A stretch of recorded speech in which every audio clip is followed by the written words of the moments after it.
시청자 여러분 안녕하십니까? 해피700 평창 군정방송입니다. 기후변화와 지구온난화 등이 전지구적 이슈로 떠오르고 있지만 절기를 속이지는 못하는 것 같습니다. 서리가 내리기 시작한다는 상강이 가까워지면서 지난주 대관령의 첫 서리가 관측됐는데요. 낮게 떨어진 수온줄을 높여줄 훈훈한 소식들이 가득한 한 주 되시길 바랍니다.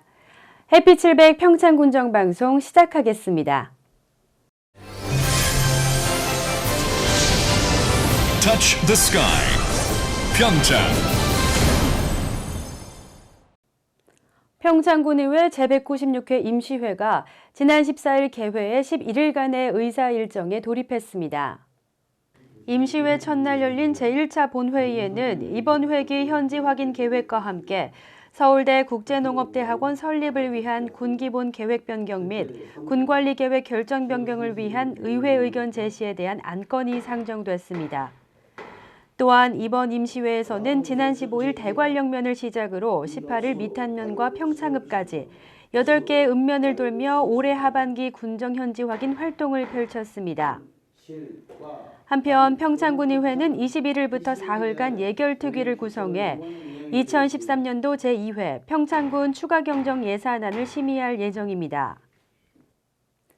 제17회 노인의 날을 맞아 관내 어르신들을 위한 기념행사가 마련됐습니다. 지난 18일 평창문화예술회관에서 제17회 노인의 날 기념행사와 제5회 실버가요제가 개최됐습니다. 평창군이 주최하고 평창청년회의소가 주관하는 이번 행사에는 평창 지역 어르신 900여 명이 참석했으며 평창군 기관단체장도 대거 참석해 자리를 함께 했습니다. 노인의 날 기념식에는 평소 이웃을 위해 봉사 헌신한 평창읍 조기자 씨외 8명에 대한 모범노인 표창과 어르신들의 복지를 위해 힘써온 평창청년회의소 임정민 씨외 2명에 대한 표창 수여가 이어졌습니다. 함께 열린 실버가요제에는 16팀의 어르신들이 노래와 춤 등을 선보였습니다. 평창군의 명품 농산물로 자리 잡고 있는 평창사과의 고품질화와 전문 농업인 육성을 위한 평창사과 농업인 대학의 교육이 한창입니다.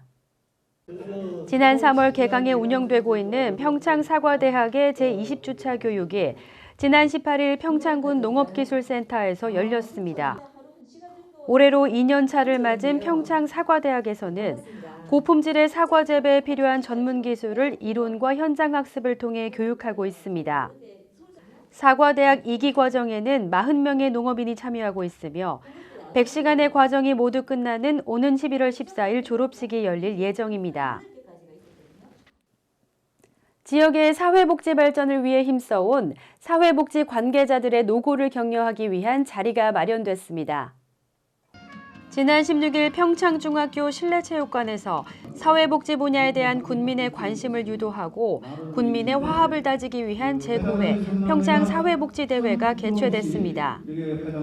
이날 행사에서는 난타, 실버 벨리 댄스 공연과 함께 사회복지 유공자에 대한 표창이 이어졌습니다. 평창군 관계자는 이날 마련된 참가비와 소입금 전액은 사회복지기금으로 활용해 관내 저소득층 지원에 활용할 예정이라고 밝혔습니다. 평창경찰서의 치안정책을 홍보하기 위한 설명회가 열려 경찰과 주민 간의 소통의 기회가 마련됐습니다. 지난 18일 평창읍사무소에서 지역 주민 등 30여 명이 참석한 가운데 치안정책 설명회 및 간담회가 개최됐습니다. 평창경찰서 주관으로 열린 이번 설명회에서는 경찰 행정홍보 동영상 시청과 함께 지역 주민의 건의사항을 청취하기 위한 간담회도 열렸습니다. 올해 처음으로 시작된 설명회는 대관령 파출소를 시작으로 관내의 5개 파출소와 지구대를 순회한 후 이번 평창지구대를 마지막으로 마무리됐습니다.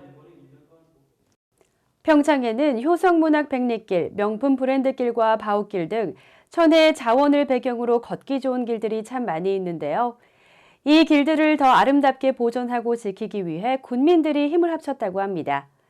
해피700길 지킴이단 발대식 현장의 모습을 강민지 리포터가 전해드립니다. 지난 2011년부터 3년에 걸친 해피700길 정비 사업이 올해 완료됐습니다. 해피700길에는 효성문화 백리길, 고랭길 등 평창을 대표하는 길과 지역 곳곳에 분포해 있는 둘레길까지 총 44개의 코스가 포함됐으며 이를 홍보하기 위한 홍보책자도 발간됐습니다. 아름다운 평창의 길을 제대로 소개하고 지켜나가기 위해 평창 국민들이 뭉쳤습니다. 관내 문화해설사, 숲해설사와 향토사학자 등 길에 대한 풍부한 경험을 가진 75명이 모여 햇빛 700길 지킴이단을 구성한 것입니다. 2011년부터 2013년까지 평창 햇빛길을 조성을 했는데요.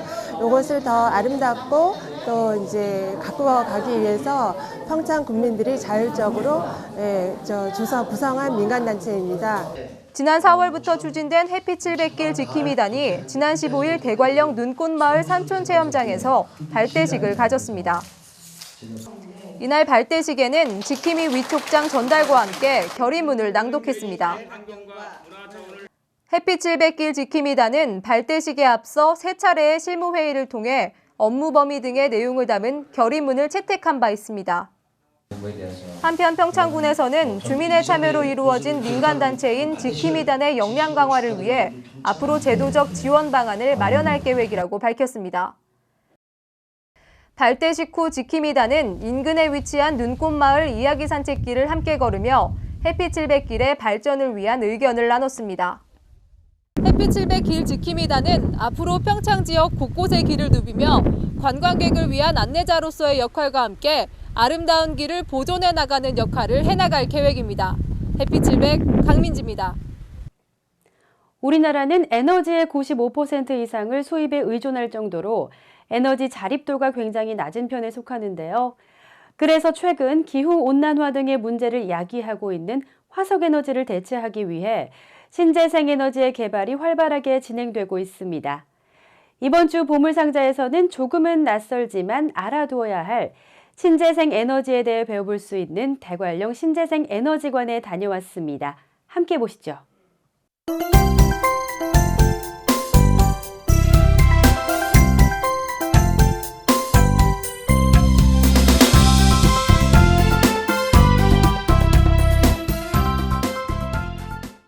빙글빙글 쉴 새 없이 돌아가는 세계의 날개는 양떼가 뛰노는 파란 초원과 함께 대관령의 상징물로 자리 잡고 있는데요.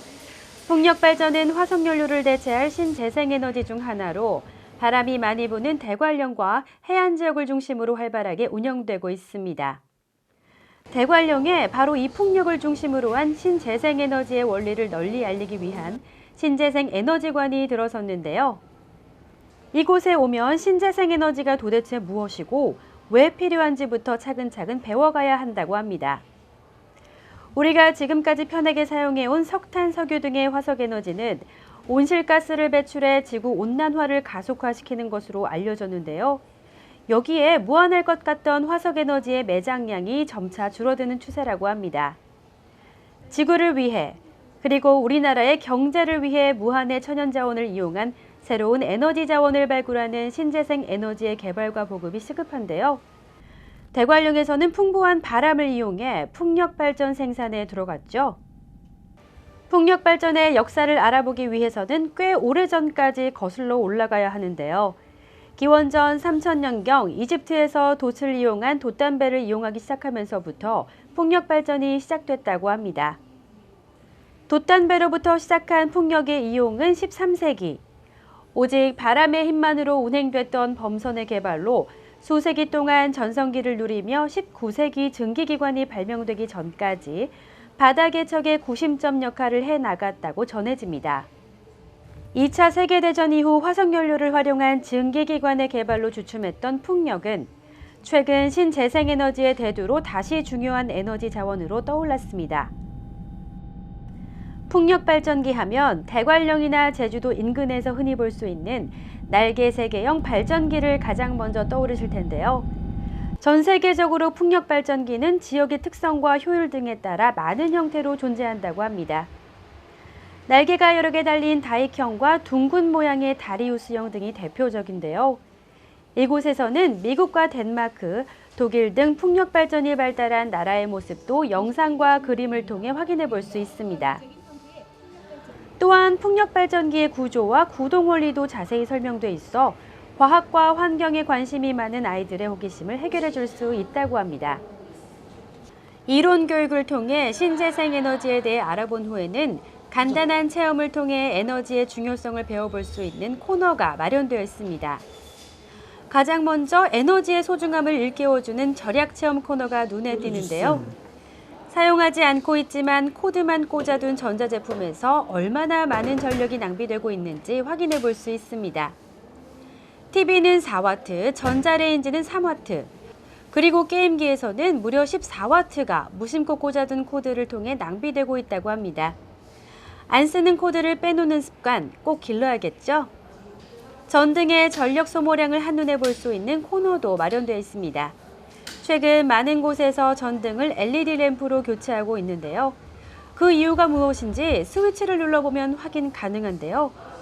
화장실에서 주로 사용하는 백열 전구는 30W, 형광등은 20W가 소모되지만 LED 램프의 경우 TV의 대기 전력 수준인 4W만 있으면 환하게 빛을 낼 수 있다고 합니다. 이렇게 눈으로 확인해 보니 전력 소모량의 확연한 차이를 볼 수 있겠죠? 이 밖에도 바람의 원리를 이용해 탁구공을 떠오르게도 하고 농구도 하며 바람이 가진 힘을 직접 체험해 볼 수 있는 코너도 마련되어 있습니다. 또한 자전거의 페달을 밟아 전기를 생산하고 그것을 눈으로 직접 확인하면서 전기 에너지의 소중함도 느껴볼 수 있다고 하는데요. 이번 주에는 대관령 신재생에너지관에서 바람이 에너지로 변하는 놀라움을 느껴보시고 바람이 주는 혜택을 마음껏 누려보시길 바랍니다.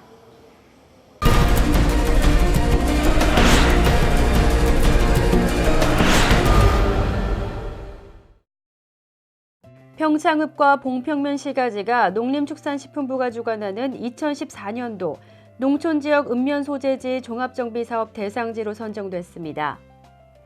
이에 따라 평창군은 내년부터 4년에 걸쳐 국비 151억 등 총 사업비 170억 원을 투입해 정비사업을 추진하게 됩니다. 이에 앞서 대화면과 진부면은 지난해 사업 대상지로 선정돼 기본계획 수립이 마무리되고 있으며 나머지 4개 지역은 내년부터 순차적으로 응모를 이어나갈 계획입니다. 장동사리 효성문화마을이 농식품부가 주관하는 아름다운 농촌마을 콘테스트에서 우수마을로 선정됐습니다. 장동사리 효성문화마을은 지난 1990년 대한민국 1호 문화마을로 지정된 바 있으며 전통과 문학, 경관이 어우러진 효성문화재를 개최하고 있는 곳입니다. 햇빛700 평창 아카데미 토크 콘서트가 10월 24일 오후 3시부터 평창문화예술회관에서 열립니다. 방송인 이상벽 씨의 사회로 진행되는 이번 토크 콘서트는 평생 학습이 가져다주는 행복을 주제로 최운실 국가평생교육진흥원장과 정덕희 행복충전소 행복지기 강연이 이어집니다. 또한 파페라 그룹인 엘루체의 공연도 함께 마련됩니다. 외식사업 경영자의 글로벌 마인드 함양을 위해 운영되는 올림픽 음식대학 최고 경영자 과정 수강생을 모집합니다. 외식업에 종사하고 있는 군민이면 누구나 신청 가능하며 신청 접수는 이달 말까지 평창군청과 읍면사무소에 방문 또는 우편으로 접수하시면 됩니다. 평창군이 사단법인 한국사보협회와 국제비즈니스대상 한국대표부가 공동 주관한 2013 국제비즈니스대상에서 경영부분 금상, 기업조직부분 은상을 수상했습니다. 이 대회는 비즈니스 분야의 오스카상이라고 할 정도로 세계적으로 권위 있는 상으로 알려졌는데요. 특히 평창군이 국내 행정기관으로는 처음으로 경영 부분에서 금상을 차지해 그 의미가 더해졌다고 합니다. 행복의 중심 세계 속의 평창에서 전해드리는 햇빛700 평창군정방송 이번 주는 여기까지입니다. 시청해주신 여러분 고맙습니다.